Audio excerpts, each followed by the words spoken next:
అందరికీ నమస్కారం. యాక్చువల్గా ఇది చాలా షేమ్ఫుల్గా ఉందండి. ఎలక్షన్సే చాలా షేమ్ అనిపించింది. ఏంటంటే ఒక్క కుటుంబంలో ఎలక్షన్స్ ఏంటంటే అందరూ చాలా గడ్డి పెట్టారు. సరే ఆ గడ్డి పెట్టిన ఇష్యూస్ అలా వచ్చాయి, సరే అయిపోయింది, ఒకళ్ళు ఏం జరిగింది అన్నది మర్చిపోదాము, వాళ్ళు ఏం చేశారు మనం ఏం చేసాం అన్నది వద్దు, బయట వాళ్ళకి తెలియదు మనం ఏమి ఫేస్ చేసామో అని మ్యాక్సిమం అందరికి ఎక్స్ప్లెయిన్ చేసుకుంటూ నడిపించుకొచ్చాము ఎలక్షన్స్ ఎంత కరెక్ట్గా ఎంత బాగా జరిగాయి. అందరూ అంటే ఈ ఎలక్షన్లో ఈవెన్ కౌంటింగ్ కూడా యూట్యూబ్లో మొత్తం పెట్టేశారు.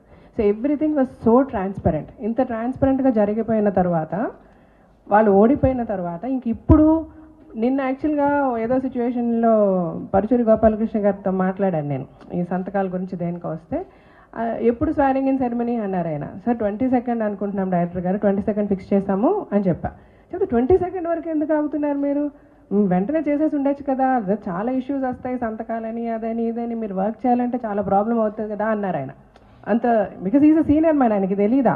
సో ఇంతకుముందు ఈయన చెప్పినట్టుగా ఎన్ని అంటే సీఎంలు పిఎంలు అందరూ ఎలక్షన్స్ ముందు జరిగినా కూడా వన్స్ ఎలక్షన్స్ అయిపోయి ఓడిపోయి గవర్నమెంట్ డిజాల్వ్ అయిపోయిన తర్వాత ఆబ్వియస్గా వెంటనే వాళ్ళ మంచి ముహూర్తం చూసుకొని స్వారింగ్ ఇన్ సెరమనీ జరిగిపోతే పనులు చేసుకుంటాం బేసికల్గా.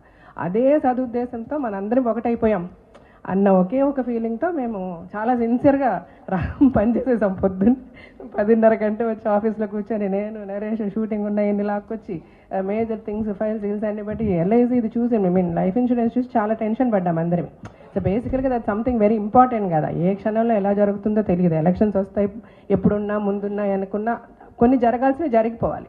సో ఇవన్నీ చేయాలి అన్న ఉద్దేశంతో చాలా సిన్సియర్గా పనిచేస్తున్నామని మేము అనుకుంటే ఇవాళ పెద్ద షాకర్ వచ్చింది ఇట్లాగని. అంటే జెన్యున్గా ఎలా అనిపించింది, ఏదో చిన్న పిల్లలు మనం పంతం బట్టి ఇలా చేయకూడదు అని లాగుతున్నట్టు అనిపించింది. అసలు ఎందుకు అలాగా, అసలు నాకు ఇది వద్దే వద్దు, నేను అరుణాచలం వెళ్ళిపోదాం అనుకున్నాను, నన్ను అందరూ బలవంతం చేసి పెట్టి కూర్చోబెట్టి లాగారు దీనికి ఆయన. ఓడిపోయిన తర్వాత అయిపోయింది కదా, ఇంకా ఇప్పుడు కూడా ఎందుకు ఇలాగ వేలాడుతుంది ఆయన మేమా. నాకైతే నిజంగా చాలా చాలా షాకింగ్గా అనిపించింది. ఇదే కాకుండా నేను ఒక నాగబాబు గారితో సహా ఫర్ ది ఫస్ట్ టైము ఇలాంటి ఒక కీ పోస్ట్కి ధైర్యంగా ఒక లేడీ వచ్చి నిలబడి చేయడం నాకు చాలా నచ్చిందమ్మా అని అందరు అన్నారు. సోకాళ్ళు ఇప్పుడు ఈ అబ్జెక్షన్స్ రేస్ చేసే వాళ్ళు కూడా చెల్లమ్మ బావ అని మాట్లాడుతూ ఉన్నారు.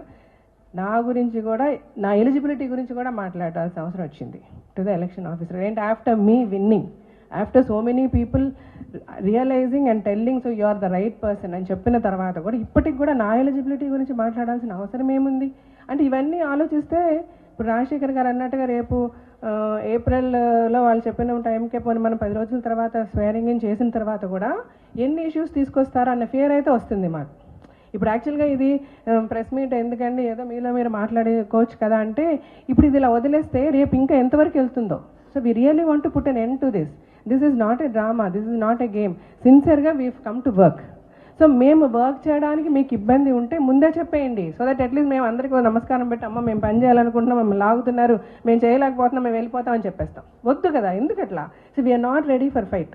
మేము ఇక్కడ ఎవరిమీ ఫైట్కి రాలే, అందరిమీ సిన్సియర్గా పనిచేద్దామని వచ్చాం. వాళ్ళందరినీ ఫస్ట్ థింగ్ అందరూ రండి. తను అన్నట్టు శ్రీకాంత్ గారు ఫోన్ చేస్తే కూడా రాజశేఖర్ గారు అదే అన్నారు, శ్రీకాంత్ గారు నేను గెలిచినా నువ్వు ఉండాలి నాతో, ప్రతిదీ నాకు చెప్పాలి, యూ షుడ్ గైడ్ మీ అని అన్నారు. ఆయన అంత బాగా మాట్లాడారు. సో వీఆర్ ఆల్ వన్ అని అనుకుని పనిచేయాలని అనుకుంటున్నాం. ఆ ఉద్దేశం లేకపోతే ఇప్పటికీ నా హంబుల్ రిక్వెస్ట్ ఏంటంటే, ప్లీజ్ చెప్పేయండి మాకు ఆ ఉద్దేశం లేదు, మేము మిమ్మల్ని ట్రబుల్ చేయాలని డిసైడ్ చేశామంటే మనకి ట్రబుల్ వద్దు. ఎందుకంటే జెన్యున్గా అందరినీ మాకి మంచి జరగాలని ఆలోచిస్తున్నాం. ఈ మాలో ఇలాగా ఇండైరెక్ట్గానో డైరెక్ట్గానో కాన్స్పిరసీలు గొడవలు యొద్దు. అసలు దానివల్ల నష్టమే కానీ ఎవరికి మంచి జరగదు. ఇంకా ఫర్దర్గా ఆల్రెడీ నష్టం జరిగింది, బెటర్మెంట్ చేయాలనుకొని మేము ఇంకా నష్టం కల్పించిన వాళ్ళం అవుతాం. ఇలాంటి ఒక అట్మాస్ఫియర్ ఉంటాయి బేసికల్గా. సో ఈ అట్మాస్ఫియర్ ఉంది, ఇది తెలియజేయాలి, ఇది అవసరం అనే ప్రెస్కి రావడం. సో ఇప్పుడు ఫర్దర్గా నరేష్ గారు చెప్పినట్టుగా ప్రెస్ వచ్చింది, ప్రెస్ వాళ్ళకి ఎవరికి బాధ లేదు, లేదు ప్రెస్ కొంచెం లోపల హ్యాపీయే. ఏంటంటే ఎలక్షన్ ముందే ఏదో జరుగుతుంది అని ఎదురు చూశారు. నో ఇప్పుడు ఆయన ఇంతకు ముందు ఫస్ట్ అడిగిన దానికి మీరు సార్ ఏముంది ఒక నిమిషం 10 రోజులే కదా, 10 రోజుల తర్వాత స్వైరింగ్ ఇన్ చేస్తే అయిపోతుంది కదా అని ఆయన ఒక మాట అన్నారు. సో బేసికల్గా అదే కరెక్టే, 10 రోజుల తర్వాత ఏమీ కాదు. కానీ ఇవన్నీ మా మనసులో భయాలు. అంటే 10 రోజులు ఇప్పుడు ఎవరు చేస్తారు అక్కడ పనులు, ఈ ఎల్ఐసికి ఏం సమాధానం చెప్తాం, ఇంకా కొన్ని చెక్కులు పెండింగ్లు పేమెంట్లు వాటికి ఎవరేం చెప్తాం. So many issues are there. Sir పోనీ వాళ్ళన్నా వచ్చి సార్ లేదు ఈ 10 రోజులు మీరు ఆఫీస్కి రాకండి, మేమే కూర్చుంటాం, మేము ఇష్యూస్ అన్ని సార్ట్అవుట్ చేసేస్తామని ముందే చెప్పుంటే fine, we would have done that. Okay మీరు సాల్వ్ చేయండి సార్, ఈ ఇష్యూస్ ఉన్నాయి మాట్లాడండి అనేస్తాం, అయిపోతుంది. This is so simple. దీనికి ఆగి మేము అన్నీ ఫిక్స్ చేసుకున్నాక ఎలక్షన్ ఆఫీసర్ గారికి ఫోన్ చేసి ఇది కనుక జరిగితే మేము కోర్టుకు వెళ్తాం, ఈ ఛాలెంజ్లు దేనికి, మేము కాదనిలే కదా, మేమంటే మేము రెడీ ఫర్ ఫైట్ అని మేమంటే అనుకోవచ్చు, మేము అది అంటలేదు, మేము జెన్యున్గా ఇష్యూ లేదనుకో. అవును, ప్రెస్ కూడా మీరు నేను మాట్లాడింది కోప్పడకండి, ఫైట్ కాదు, మీరు సరదాగానే మాట్లాడు. అది జోక్. మీకు తెలుసు, మాకు తెలుసు, మీరు మేము ఎంత వీఆర్ ఆల్ వన్. మీరు లేకపోతే మేము లేము, అలాగే మేము లేకపోతే మీరు లేవు. నేను ముందు నుంచి చెప్తుంటా, మా సర్వైవలే మీ వల్ల. మేమేంటి ఈరోజు ప్రజలు మమ్మల్ని ఇలా గౌరవిస్తున్నారంటే మీ వల్ల. అందుకనే మీకే చెప్పుకుంటాం ఏదున్నా, మంచి అయినా చెడైనా.